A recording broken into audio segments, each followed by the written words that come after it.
Hi, and welcome to A Class of Their Own podcast, revealing the human stories behind their name. We will hear honest and intimate reflections from our guests who, despite their circumstances, shape a world that reflects their unique visions of success. Join me, Mira Magacha, to learn from these inspirational people and take the first step to make your own change. On today's episode, we're joined by Charanjit Toor. Hi Charanjit, how are you? I'm good, thank you. Great. If we're going to dive straight into the conversation, who is Charanjit? The person sitting here today, I would say, is someone who's very comfortable in her skin, feeling very liberated, starting to love herself, accept herself, feeling quite empowered, but is still on a journey. Okay. I think that's the best way I can summarise myself at the moment. And so take us back on the journey and tell us when that changed or how that's changed or why it wasn't even that way. Yeah. So, I mean, to be honest, my growth, even though the changes started, I'd say, since I became a mum, I would say, and every year since then, so that's been about 9 years, I've been growing. But the biggest change for me, or noticeable change, probably happened just over a year ago, actually. And that was me showing my arm, because obviously I've got a disability. My left arm is underdeveloped. And all my life I used to cover up my arm. And it was only about a year and a half ago where I was like, that's it. I'm ready to start wearing short sleeve tops. I'm ready to start revealing who I am. So, yeah, it hasn't been that long ago. So 18 months and you're starting to feel more comfortable in your own skin. So tell me about what it was like growing up with the disability. Yeah. So because I was born with this disability, I never knew any different. And I feel that when I was younger, I think the pressure got to me so my parents never had a scan, okay, and I'm Asian, and I don't think disabilities were ever spoken about back then. Mm-hmm. So it was a shock to my parents that, one of their children had disability, and I don't think they quite knew themselves how to navigate it, right? But I picked up from a young age the sort of societal pressures, the comments being made from other women in our community, especially we used to go to like a religious place. And from what I sensed from when my mum spoke about that time, after I was born, she said she used to cry a lot. She was quite depressed. And I used to feel that was because of me and my disability.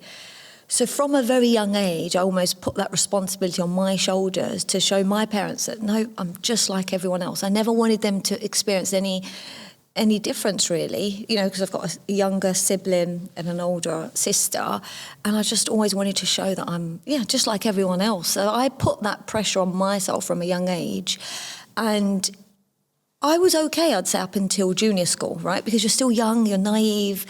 It was only literally when I'd say towards year 6, I started getting a little bit funny about wearing short sleeve tops. And I remember that was because I was getting ready to go to secondary school as well. And I think that's when it fully kicked in, when I went to secondary school, because, you're a teenager then, you're more aware of looks, appearance and things like that. And it was also around that time, I remember one of my family members making a comment and just saying, like, why don't you wear a prosthetic arm? Right. So this was in year 6, so you were 9, 10? Yeah, about 9, 10, I'd say. Right. And I remember at secondary school, where then I was just used to wear jumpers for PE.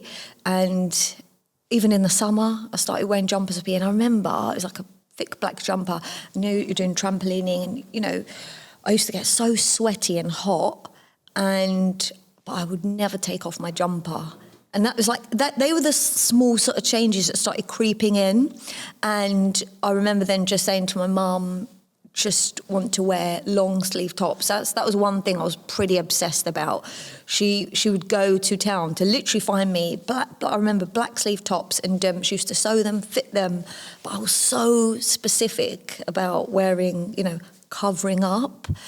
And so that was like the first initial changes. And then around about, I think maybe 16, I think it was about 16, maybe a bit younger, I started developing an eating disorder. because one of my family members sort of made a comment about my weight. Okay. Yeah. And so before we dive into that bit, because we've just skipped a whole 5-6 years. Yeah.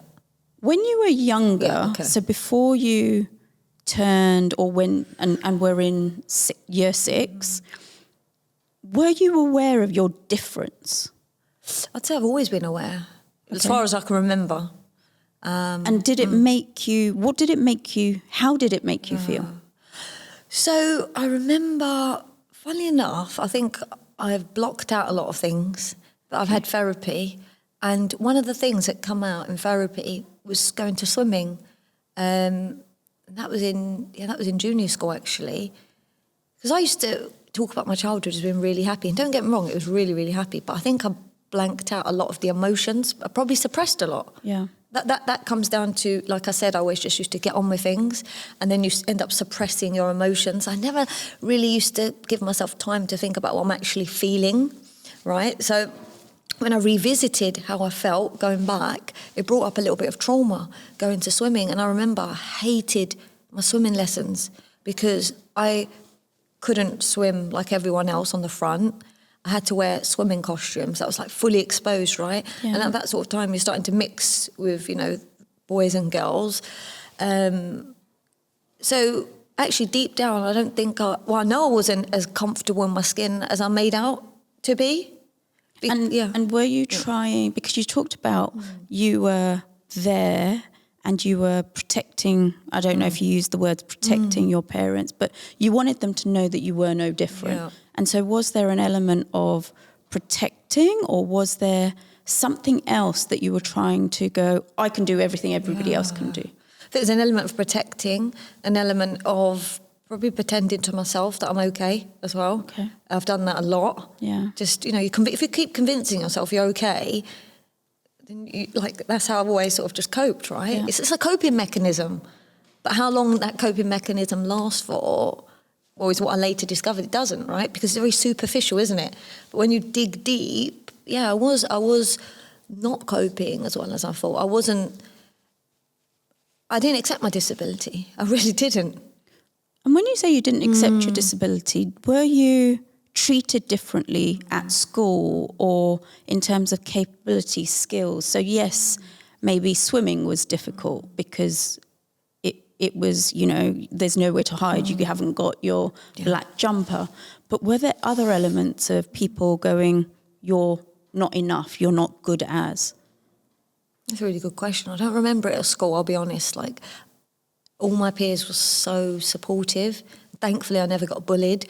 Great. I probably felt that feeling outside of school more. Okay. And that would probably be to do with societal pressure and growing up in a family where they spoke a lot about appearances and looks, and not in a malicious way. I think that's just a cultural thing.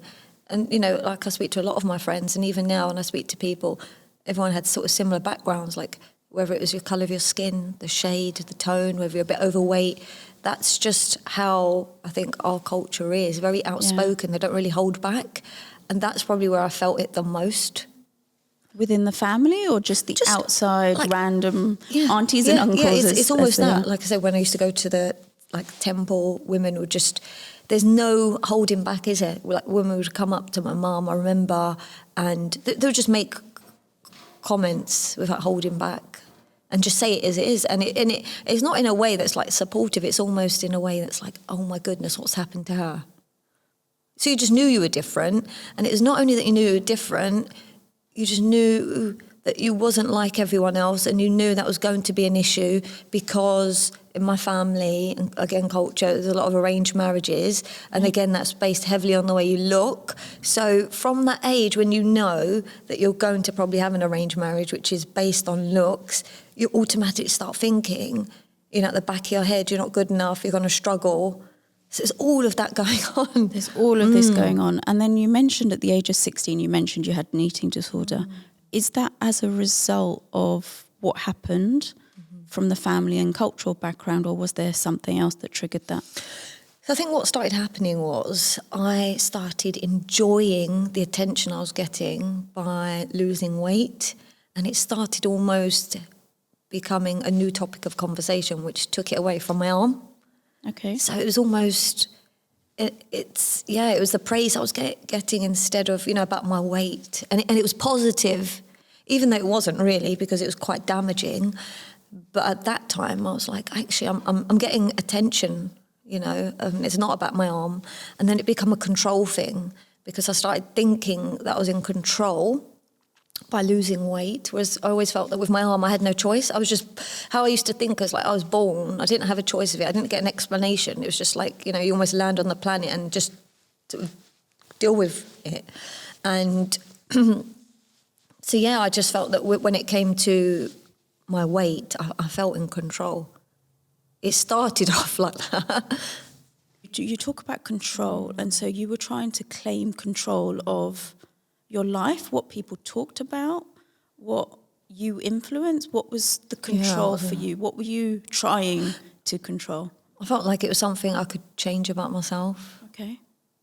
I could change, like, appearance, the way I looked, and I couldn't change, like, my arm, something that I wasn't very happy about.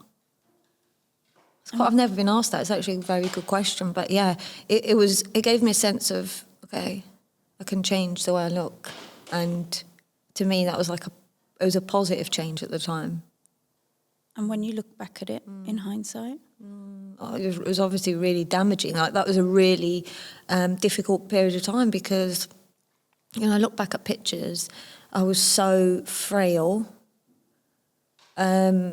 I lost my period for a few months, and that was like the pivotal point for me. It damaged my relationship with my sister and my mum, because I used to just be so angry.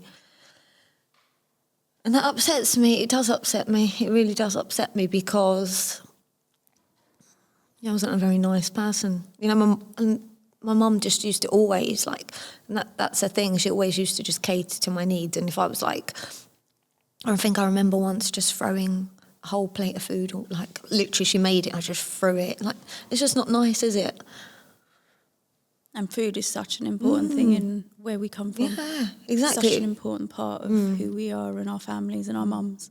Exactly. So she made it with love.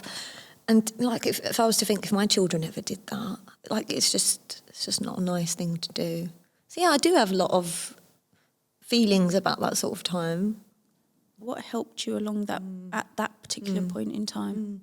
I think it literally was when I lost my period, and I think it'd been 3 or 4 months. I can't remember if I contacted the doctor.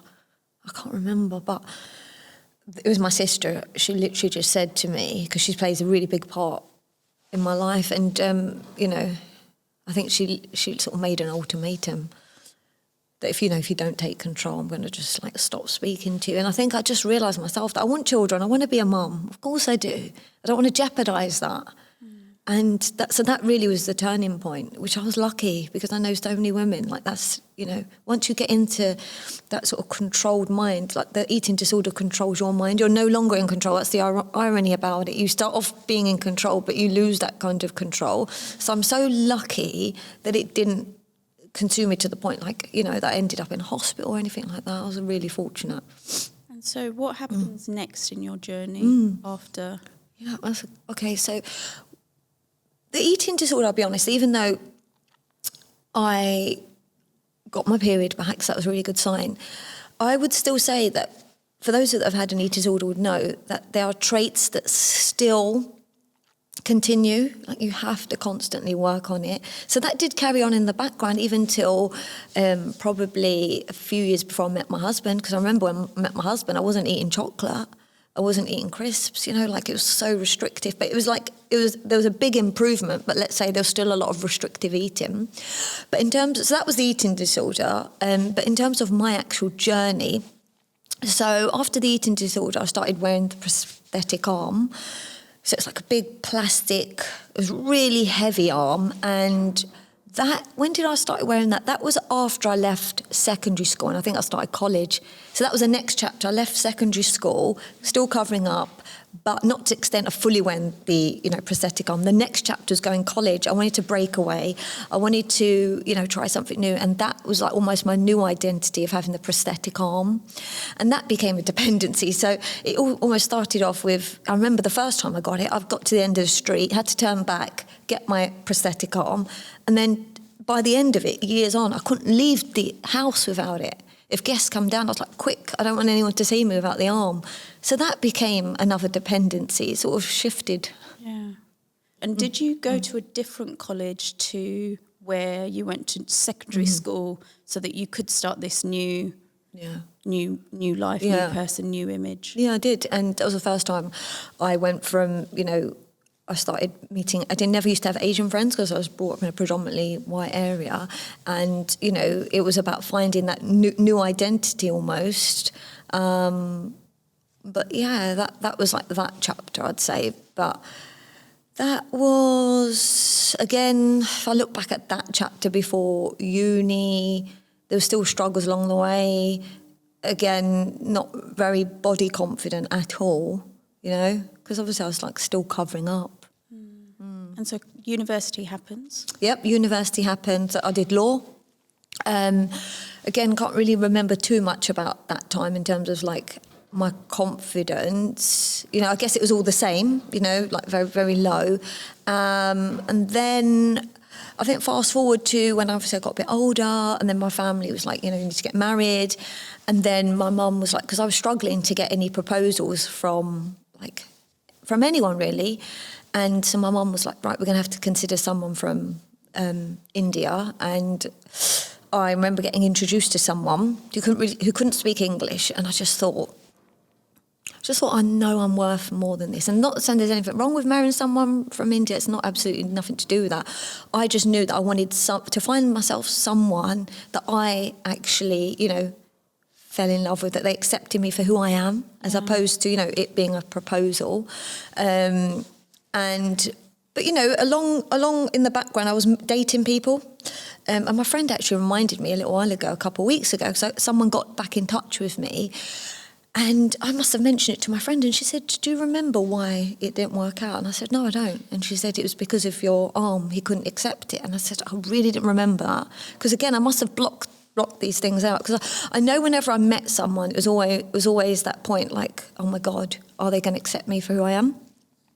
And when she reminded me of that, I was like, this is stuff I probably all my life, anything that happens, I just keep getting on with it, right? But deep down, it was probably eating me up somewhere inside, knowing that, I was getting rejected. And is that what you, now when you look back, is it how you see it as people rejecting you based on your arm? It's hard to know because there's a few people I dated. I didn't really get any reasons, and I think back then I probably did put it down to my arm, isn't it? I think, and especially like when my friend told me that this particular person did say in not so many words, it does knock your confidence. And then in the background, like we have parents saying, and you just knowing that no one in your sort of society is coming forward with proposals. No one in your community is acceptance of this, and therefore the only option is by going back to India and going, hey, my daughter's available, is anyone interested? You just feel like unwanted goods. But that's not how it turned out. No. So tell me about meeting your husband. So then I went on a dating app, and so I went on a dating app, saw my husband. I approached him literally within a few weeks. I just said to him, we hadn't met, and I just literally said to him, because I said to myself, I'm not going to do this, I'm going to just say it straight away. By the way, I've got a disability, does this affect things? And it didn't. And he said, no, it's absolutely fine. So we met, and just fast forward things, obviously I ended up getting married to him. So that was like a massive thing for me. I felt accepted, and that's not the only reason why. Because me and my husband, I spoke about this, and he said we've had these kind of conversations, and I said it's not just because you're the first person that accepted me. It's not like that at all. It just meant so much to me that I met someone that I liked. It was reciprocated, and it felt nice. It felt special. It felt different. Nice. And you're still together? Yeah, we're still together. We've got 2 children. Yeah. And he's accepting of you and everything that comes with you. When that happened and you introduced your family, your friends, the local community, the Indian community, what do people say? I think I was one of the first ones in my family to sort of depart from the traditional way of getting married, because theirs were a bit more traditional and arranged. Was, you know, I went to my parents and said, look, I found someone myself. My parents were really happy for me, you know, and I think, I never actually thought I'd get married to someone in this country, because that was like the picture that was sort of being sold to me. So my wedding day, I remember like when I walked in, it was huge. It was absolutely huge. Probably really emotional. It was. And then the thing that, when I look back at my pictures now, I obviously had the prosthetic arm on, right? So it's a bittersweet picture, right? Because it was almost like on the best days of my life. But equally, I look back at that picture and I think, yeah, he was still very, stuck, if that makes sense. Money Supermarket Group are proud sponsors of A Class of Their Own podcast. Their portfolio includes well-known brands such as Money Saving Expert, Quidco, offering great cashback deals, and the renowned Money Supermarket, a leading price comparison website. Championing an inclusive environment where every voice is valued, they are dedicated to leading positive change.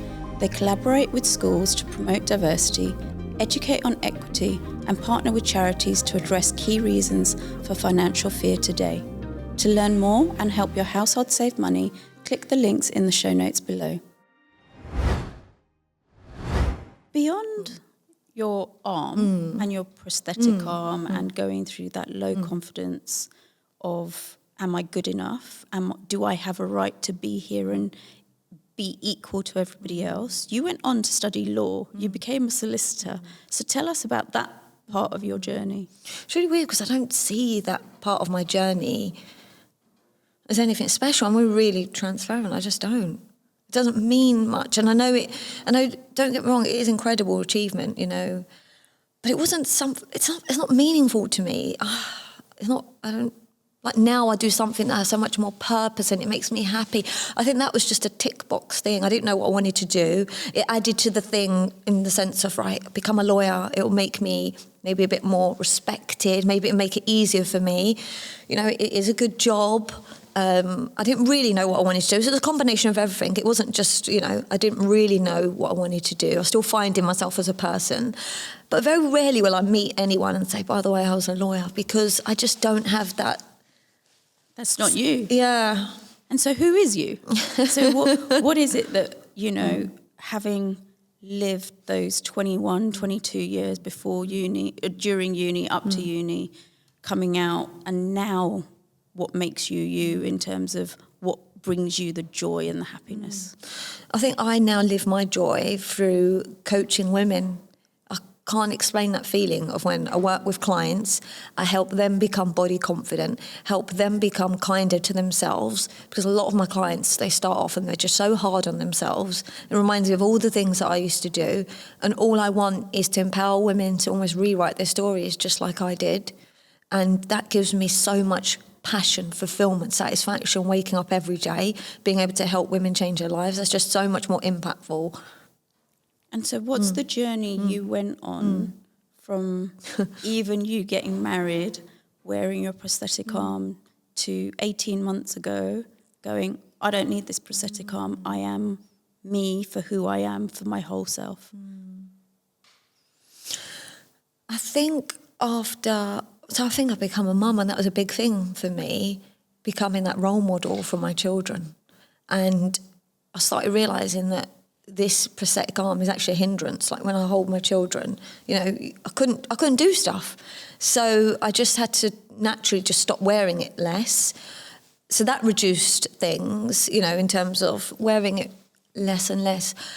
The biggest turning point was, it's a bit tragic really, it was actually after my mum passed away. And I was in a dark place for a while, and I remember one January, one day I said, right, that's it, I've had enough. I'm going to take some action. Now, the initial purpose of what I wanted to do, right, so I got myself a personal trainer. Like I said, the eating disorder was still a little bit in the background there, in the sense that I was still, liked being slim. So I got myself a personal trainer. For really the purpose was I'd had children, I didn't feel that great. But what I realised was by going to a personal trainer in a gym, where I'd never stepped foot in before, I started enjoying, mentally, the benefits of training. So whilst I initially went for a different purpose, slowly started realising, A, this is like therapy, talking to a personal trainer, B, I'm getting mentally stronger, I'm physically stronger. And that was really the start of it. After I left my personal trainer, I no longer wanted to be skinny. I was like, I want to be strong. So I joined a gym, even though I was terrified, like little old me, like I said, covering up. I joined a gym and I just started making myself feel uncomfortable, right? Because I just kept showing up at this gym, even though I was running upstairs initially to the women's area, but I just kept doing it and I kept getting better at it. And then I started to see muscle forming. And I went from having this really slim physique with no muscle to actually growing muscle, becoming mentally stronger. And it helped with my whole grieving journey in between. So that is how it initially started. And as soon as I became uncomfortable and started growing, I quite liked that feeling, okay? And then, like I said, I went to therapy to talk about, my whole grieving experience. And I think I remember saying to my therapist, right, on one of our first sessions, because it wasn't to talk about my arm, because I was like, no, I'm okay. And I said to her, I don't want to leave the end of this, our sessions, coming out of it by me wearing cut sleeve tops, because I knew she would probably have the power to make me come out of the other end. And I felt petrified. And I said, I don't want to talk about it because that just scared me, right? Yeah. But we tapped back into the childhood aspect. And I remember leaving my therapy one summer, right? And I said, okay, after I come back from holiday, we'll pick up on my arm. But I went away on holiday. It was the first summer I ever went on, where I actually started slowly wearing, swimwear, not covering up with cardigans. That was like a little test. And I come back from that holiday and I took my first picture with a short sleeve T-shirt. So it was like baby steps. And then at the same time, I started growing my Instagram account and posting. That was massive for me, to post a picture showing my arm, because normally all my pictures are covering it or posing. You'd never see my arm. If you see my older Instagram pictures, you'd never even know I've got a disability. And I think when I started posting these pictures, I think some people were genuinely surprised, because they never saw it. And that was it. I started falling in love with this process of uncovering a little bit more, and literally that was how it started. And I think it was last year I'll end up going into the gym, because I set myself a new goal. I'm going to go into the gym wearing short sleeve tops. I've just been building on from there, really. What was it? What was that grit, that resilience, the tenacity? What was it that was firing up inside you from the therapy sessions? What was the conversations that were happening in the therapy room, but beyond that? Because, you have therapy for 50 minutes and actually everything happens outside of those rooms. So what was going on for you outside of that room that was giving you that strength, as you describe it? I think until I didn't go to therapy, I didn't realise how much I'd been suppressing, how unhappy I really was. And deep down, me as a person, me as a child, I do believe I've always loved myself, believed in myself, but it was that conflict. So there was part of me that does really love myself, does believe in myself, but then there's the other voice or external voices or telling me I'm not good enough, and there's always that constant clash. And then I think one voice just got louder, that voice that's telling me that, no, you are good enough, I need to change, I want to change. That strength in me after my mum died, as my mum was a really strong character. There was just a lot of things happening, and I know my mum will be so happy, and that's the biggest regret. Again, she didn't quite get to see me go through this transition, right? The Charan she saw was the one that didn't accept herself, right? And I know she's always watching me, and that gives me that strength to know that, I fully accept myself. It's a little bit late that she's not here, but it's better late than never. And you're doing it for yourself. Yeah. And I want my children to, I think they started picking up on things that, they did. Their children are smart. They started realising that I'm covering up, even though I made it out that, because I'd wear belly tops so it doesn't look so obvious. I know my son was, I think he knew. He started thinking that. And if a child thinks that a parent's not accepting of themselves, that's just, I can't do this to my children. I just can't. I don't want the cycle to repeat. When you were growing up, you talked about being a solicitor, being a lawyer was the thing to do because it gave you more credibility. And so when we think about the next 10, 20, 30 years, what does success look like for you now? Because it's different to where it was when you were growing up. So what is that level of success? What is that aspiration that you have now? If I'm going to be honest, I'm still trying to figure that out to some extent. I think success definitely is waking up, not having regrets, because I think, like I said, my mum passed away quite early, and I always said to myself, I want to wake up every day living my best life. That was really, really important to me. Before my mum passed away, that was the one question I asked her, and she said that she loved her life. And I thought, that's such an amazing thing to be able to say, right? Very few people can say that. So I think that is definitely part of the journey I'm on, that I want to look back. I want to look back and think, I didn't ever regret any of my decisions. I did something that I really, truly wanted to do, even if it didn't work out. But I'm still also trying to figure out what success looks like to me, because I think I've put so much pressure on myself growing up as a child that element is still there. It's something I'm still working on. Like I said, I've overcome loads of hurdles, but this year is still trying to work on what success looks like to me. I need to figure that out. Otherwise, you can get really lost in it, right? Of course. Yeah. And being aware and self-aware. And one of the things that I would say is that you sound so self-aware because you've done the work, you've understood where you've come from, you've understood some of the trauma, you're understanding the patterns and the behaviours, and you're working on those. Yeah. And you're working on those in a way that helps you, but you're also then doing that within your business and empowering others to do that. Yeah. What an incredible journey to be on. And what an incredible journey to have moved from where you were. Because that's where the power really comes in, doesn't it? I think the power, one of my clients actually said this the other day. She goes, the power's in your voice. She said, because, when women sign up to me, I always like to know, why did you, come to me? There's thousands of coaches online. And a lot of the women say the same things, that, your voice has a lot of power. We want to be coached by you because, you're able to transform your life, and I think there's a lot of things that resonate with a lot of women out there. A lot of women don't feel body confident. They're not compassionate to themselves, and they're a bit lost. They don't prioritise themselves. And these are all the things, especially, like I said, in our culture, that I'm really trying to use the platform, my voice to sort of inspire and help other women to, like I said, rewrite their stories, because you can. I get a lot of women message me and say that they've got limitations, they've got disabilities, and what I say to them, and this is how I genuinely see it, is your own limit. We all place our own limitations on ourselves. That is it. As soon as you start challenging yourself, you will start growing, and that's literally how my mindset is. I just say to myself, I can do anything, and if you start believing that, you will be capable of doing anything. You'll find a way. It's trusting in yourself to believe that you can do whatever it is you put your mind to do it. Amazing. What is it that lights you up today? My children. Yeah. Just, I think,